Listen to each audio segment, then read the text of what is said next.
এবার থেকে টোটোতেও বাধ্যতামূলক নাম্বার প্লেট। চূড়ান্ত হেডলাইন বেঁধে দিল রাজ্য সরকারি রেজিস্ট্রেশনের পাশাপাশি দেওয়া হবে অস্থায়ী নাম্বার প্লেটও। বাস, অটো, ট্যাক্সির মতো এবার টোটোরও রেজিস্ট্রেশন বাধ্যতামূলক করলো সরকার। 30শে নভেম্বরের পর বিনা রেজিস্ট্রেশনে আর কোনো টোটো চালানো যাবে না।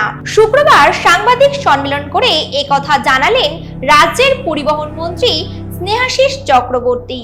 তিনি বলেন, আগামী 13ই অক্টোবর থেকে এই রেজিস্ট্রেশন প্রক্রিয়া শুরু হবে, চলবে 30শে নভেম্বর পর্যন্ত। রেজিস্ট্রেশন করালে টোটো চালক এবং মালিকেরা একটি অস্থায়ী এনরোলমেন্ট নম্বর পাবেন। তাতে কিউআর কোড থাকবে। সেই নম্বর প্লেট টোটোর গায়ে লাগিয়ে রাখা হবে। অনলাইনের মাধ্যমে এই রেজিস্ট্রেশন করার জন্য আবেদন করতে হবে। খরচ হবে 1000 টাকা। রেজিস্ট্রেশন না করিয়ে আর টোটো চালানো যাবে না। গোটা রাজ্যে ঠিক কত সংখ্যক টোটো বর্তমানে চলে তার কোনো হিসেব পরিবহন দপ্তরের কাছে নেই, তবে মনে করা হচ্ছে সংখ্যাটা প্রায় 15 লাখের কাছাকাছি। কিন্তু যে গতিতে সেই সংখ্যা আরো বাড়ছে তাতে বিভিন্ন রাস্তায় যানজট তৈরি হচ্ছে। রাস্তা দিয়ে সাধারণ মানুষের চলাফেরা দায়ী হয়ে দাঁড়িয়েছে।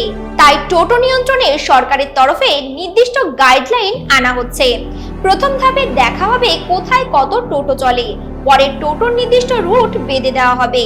স্থানীয় প্রশাসনের সঙ্গে আলোচনা করে পুরসভা বা পঞ্চায়েত তা ঠিক করবে। তবে আপাতত টোটো রেজিস্ট্রেশন করানো দিয়ে এই প্রক্রিয়া শুরু হচ্ছে।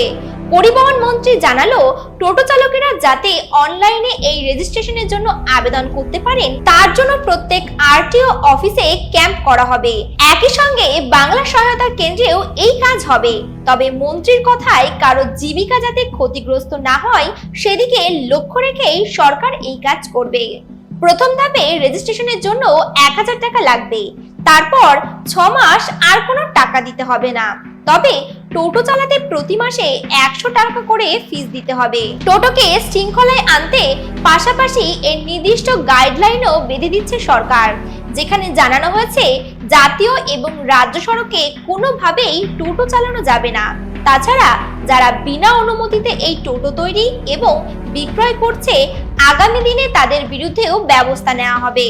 টোটো প্রস্তুত করতে গেলে সরকার স্বীকৃত গাইডলাইন মেনে তবেই তা করতে হবে।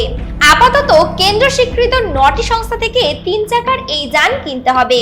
তবে যারা এখন টোটো চালাচ্ছেন তাদের আগামী দিনে নতুন অনুমোদিত ই-রিকশা কিনে রেজিস্ট্রেশন করিয়ে নিতে হবে, অথবা তাদের বর্তমান টোটোগুলোর কোনো স্বীকৃত মডেল পরিবর্তন করে দিতে হবে। এর পাশাপাশি মন্ত্রী এদিন জানিয়ে দেন, আগামী দিনে টোটো চালাতে গেলেও নির্দিষ্ট পরীক্ষার মাধ্যমে ড্রাইভিং লাইসেন্স নিতে হবে চালকদের। প্রশাসন মনে করছে আগামী 30শে নভেম্বরের মধ্যেই রেজিস্ট্রেশনের আবেদন দেখেই বোঝা যাবে রাজ্যে মোট কত টোটো রয়েছে।